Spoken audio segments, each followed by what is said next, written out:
Blood and hematology. The human body is made up of mostly water, 45 to 60%. It is also known as 40 liters.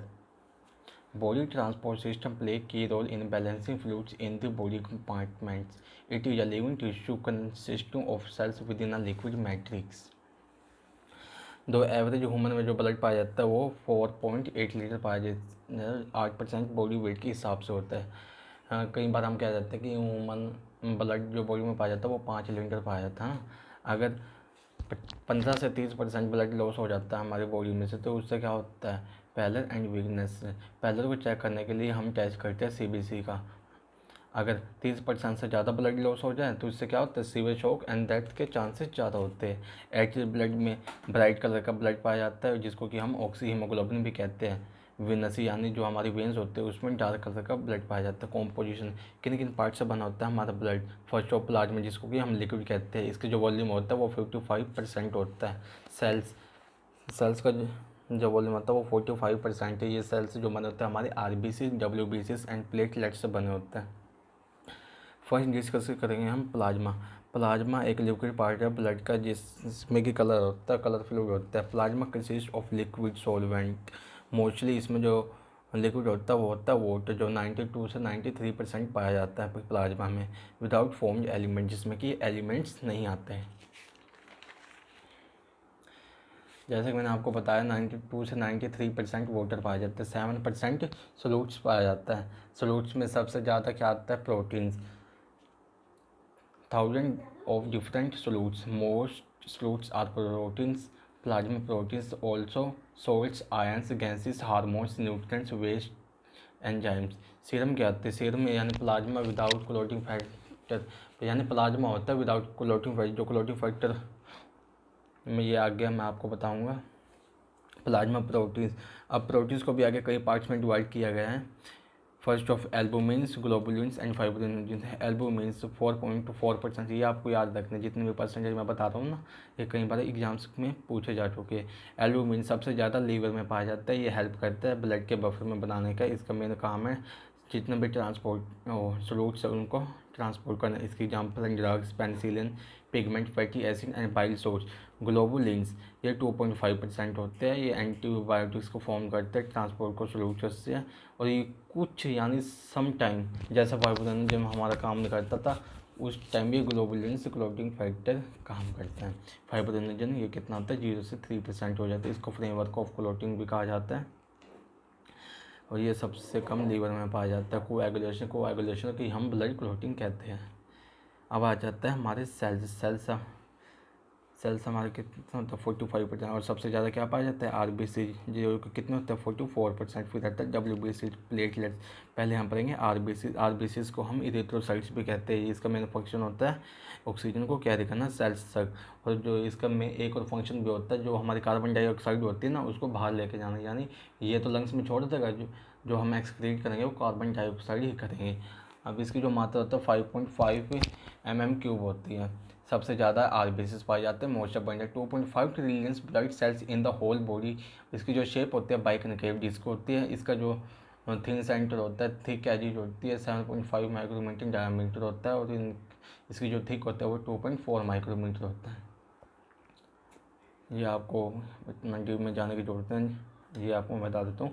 RBC pack होता है full of haemoglobin molecule से। एक RBC में 200 से 300 million haemoglobin molecules पाए जाते हैं। एक हीमोग्लोबिन में 4 ऑक्सीजन होता है जिसको कि हम कहते हैं ऑक्सी हीमोग्लोबिन। अभी आपको हीमोग्लोबिन का डायग्राम दिखाता हूँ। बीच में क्या है, हीमोग्लोबिन क्या मॉलिक्यूल, और ये साइड में क्या है, ऑक्सीजन के मॉलिक्यूल्स कितने हैं, 4, 1 2 3 4। जैसे कि यहाँ पे मैंने बताया एक हीमोग्लोबिन में 4 ऑक्सीजन के मॉलिक्यूल्स पाए जाते हैं।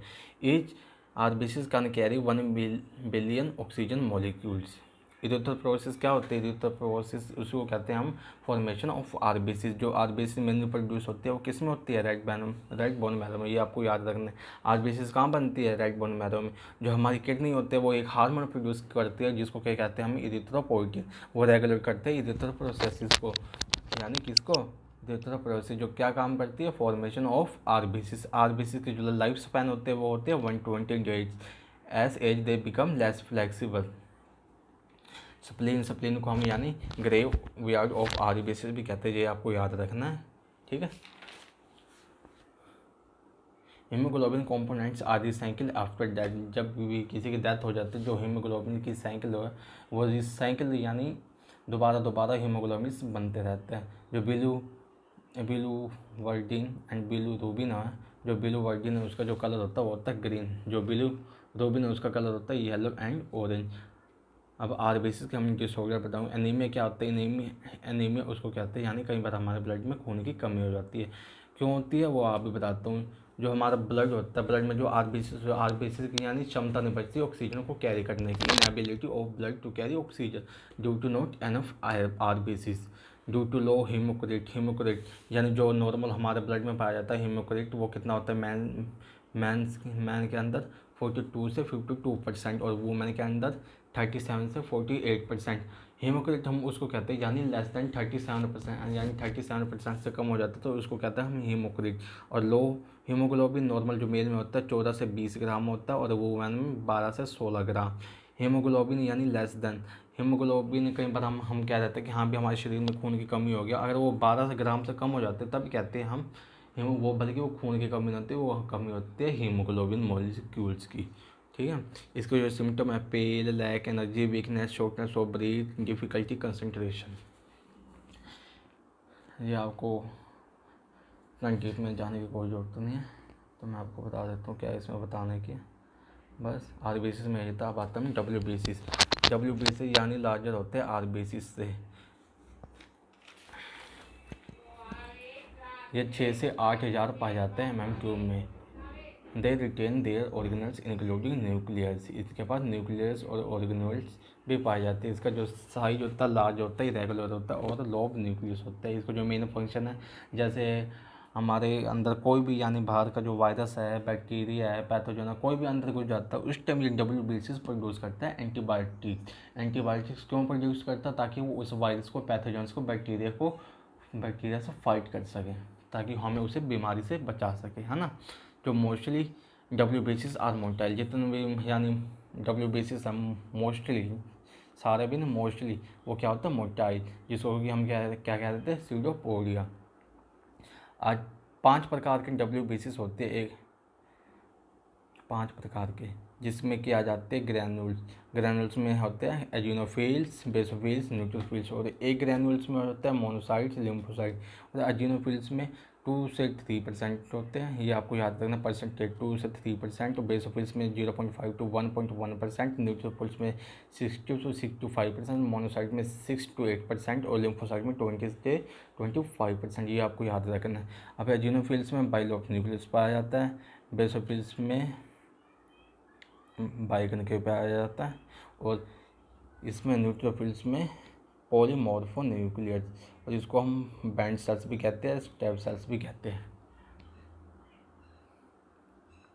जो डब्ल्यू बेसिस की लाइफ स्पैन होती है वो होती है एक हफ्ता से नीचे, यानी लेस देन 7 डेज। एक क्वेश्चन मैं आपको बता दूं, जो ब्लड का pH होता है वो होता है हमारा 7.4 से लेकर 7.6 तक, ये आपको याद रखना। ब्लड का pH कितना होता है? 7.4 to 7.6।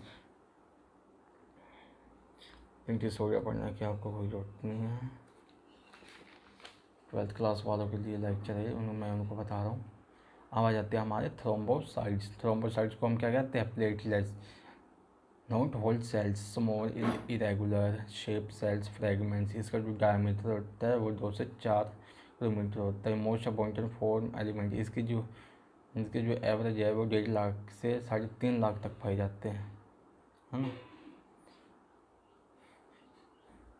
इसका जो मेन फंक्शन होता है प्लेटलेट्स का, यानी क्लॉटिंग के काम आते हैं, और इसका कोई मेन फंक्शन नहीं है। Clots are not permanent. After repair, the cells is removed by chemicals activated by platelets.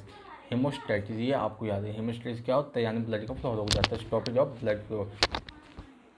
आगे इसके टाइप्स बता रखी है, 90 में जाने की कोई जरूरत नहीं है भाइयों,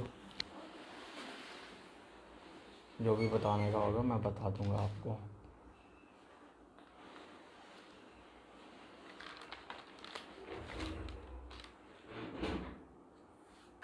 इसमें आ जाता है ब्लड टाइप 4 प्रकार के होते हैं, self, non self, antigen, antibody. Self उसको कहते हैं जितना भी हमारे प्रोटीन्स और अदर केमिकल्स होते हैं वो हमारे यानी बॉडी में पाए जाते हैं, उसको कहते हैं हम सेल्फ। नॉन सेल्फ उसको कहते हैं यानी वो जो बाहर से पाया जाता है प्रोटीन्स केमिकल्स, उसको कहते हैं हम नॉन सेल्फ। एंटीजन वो होता है जो फॉरेन सब्सटेंस होता है हमारी बॉडी पे, उसको कहते हैं हम एंटीजन। और एंटीबॉडी इसको कहते हैं जो हमारा प्रोटीन का बना हुआ होता है, इम्यून सिस्टम के ऊपर होता है वो, है ना। ट्रांसफ्यूजन दो प्रकार के होते हैं, ABO एंड RH। अब ABO के बारे में पढ़ेंगे। आपको तो पता ही है ब्लड कितना प्रकार के होते हैं, ब्लड मतलब ब्लड ग्रुप कितना प्रकार के, ब्लड ग्रुप 4 प्रकार के होते हैं, AB, जो ए होगा ग्रुप होता है वो 4 प्रकार के होते हैं, AB एंड O। जो ए ब्लड ग्रुप होगा उस पर एंटीजन A पाया जाएगा, जो बी होगा उस पे बी पाया जाएगा, AB पे AB पाया जाएगा, और O पे कोई भी एंटीजन नहीं पाया जाता। एंटीबॉडी में इसका उल्टा हो जाता है, जो एंटीजन A है उस पर एंटीबॉडी पाई जाएगी B, जो B है उस पर पाई जाएगी A B पे कोई एंटीबॉडी नहीं पाई जाती, और O में दोनों एंटीबॉडी पाई जाती है, कौन सी, A और B। इसमें 2 प्रकार के क्वेश्चन पूछा जाता है, universal donor and universal receptor. Universal donor उसको कहते हैं यानी जो ब्लड सबको दे सके पर ले उसी से सके, किससे, ओ से ही। यानी यूनिवर्सल डोनर ए वाले को भी दे सकता है, बी वाले को भी, AB वाले को भी, बस ले सिर्फ ओ से ही सकते, इसीलिए हम कहते हैं इसको यूनिवर्सल डोनर। यूनिवर्सल रिसेप्टर उसको कहते हैं हम यानी सबसे ब्लड ले लेगा और देगा सिर्फ AB वाले को ही, है ना, उसको कहते हैं हम यूनिवर्सल रिसेप्टर।